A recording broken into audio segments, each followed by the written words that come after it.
Hi everyone! In today's clip, I will talk a little bit about baking soda usage as well as the origins of ailments. Just a reminder that anything I post here is not meant to diagnose or cure anything and is for informational use only. For any health-related matters, please consult your healthcare provider. So last week, I did a clip on baking soda and there was a lot of interest on the topic, and the questions came in asking how to use this for various ailments. As I could not possibly reply to all, I thought it's only respectful for me to address some stuff in this clip. So baking soda is quite a versatile remedy for a lot of issues, and each have a different way of use.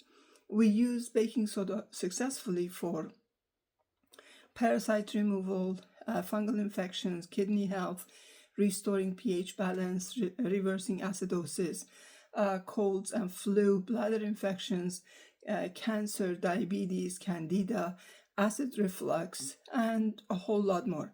And I can sort of create short clips for each of the large range of uses to give you an idea.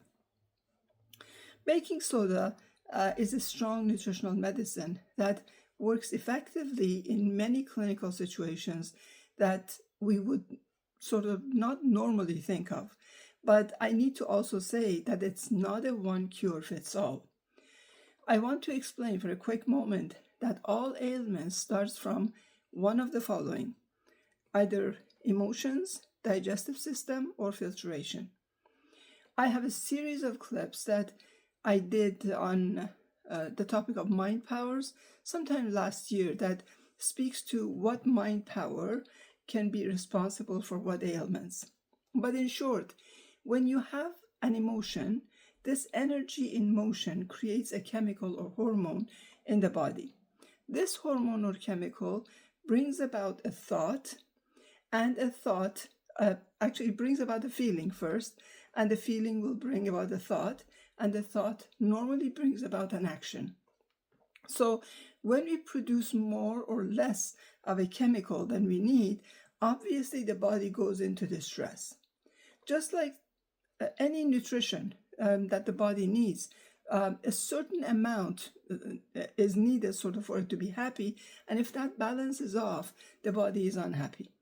Also, the actions that we take due to too much or lack of a chemical may lead to steps that we're going to take that may cause sort of falling down or breakage of a bone and so on.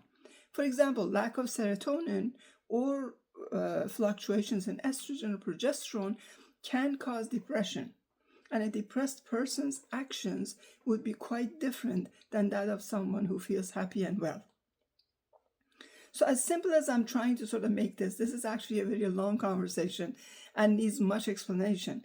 Chemicals produced by emotions, just like any other drug, have major effects on all internal organs.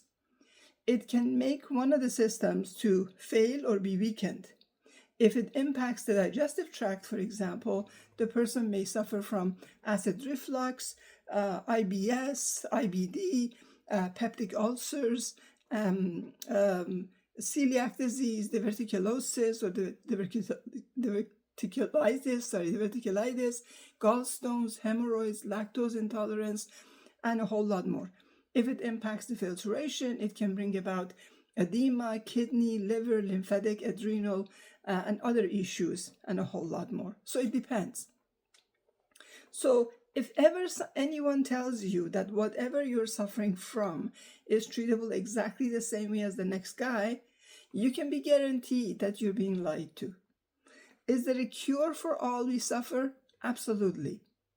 Can our bodies heal themselves? 100%. But we need to understand that maintaining a building is easier than rebuilding it. Our first focus must be on how we can continue being healthy.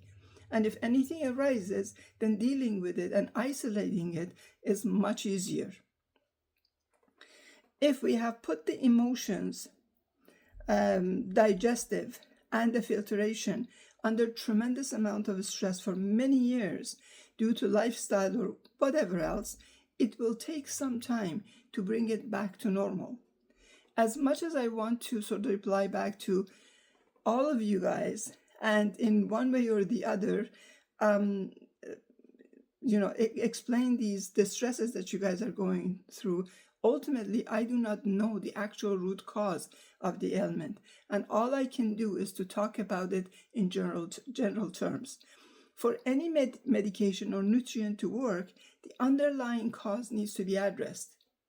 Or if you are actually just wanting to put a Band-Aid on it, on something that needs stitches, that is not going to work.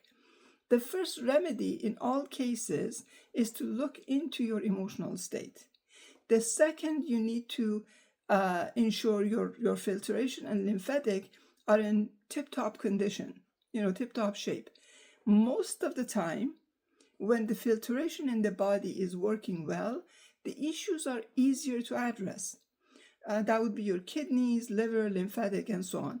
Actually, when the lymphatic and kidneys are even just healthy, liver also can get rid of toxins a whole lot faster and clean faster. So one is more important than the other, so to speak, to help each other out.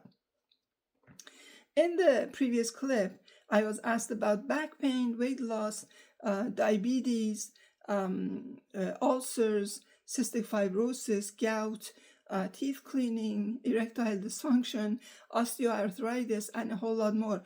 I do have clips on some of these in my library and my previous recordings. And for some, I still am recording. I try to address the emotional issues at the end of each clip so that you can sort of first think and clear that before moving forward with any physical actions. When it comes to baking soda, I will do some short series sort of for various ailments that have shown positive effects using baking soda. Thank you for being here and watching these clips. I try to be as clear as I can in explaining the issues. Like and follow for more. Be the light.